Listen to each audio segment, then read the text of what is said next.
Hello everyone, welcome to my channel. In today's video tutorial, I'm going to show you guys how to change your kill logo in Valorant or how to get this X kill banner onto your own Valorant account. Now it is very simple. All you have to do is just open the settings and make sure that you are onto the general tab. Then scroll down until you see the settings called show mature content. Then you need to just disable it, and finally you need to close the settings. Then just exit your game and launch it again. After this process, you should get a kill banner looking like this.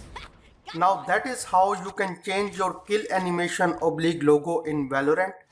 And if you want that skull banner again, then simply enable the mature content in settings and relaunch the game and you will get that skull logo again. So guys, that's it for this video.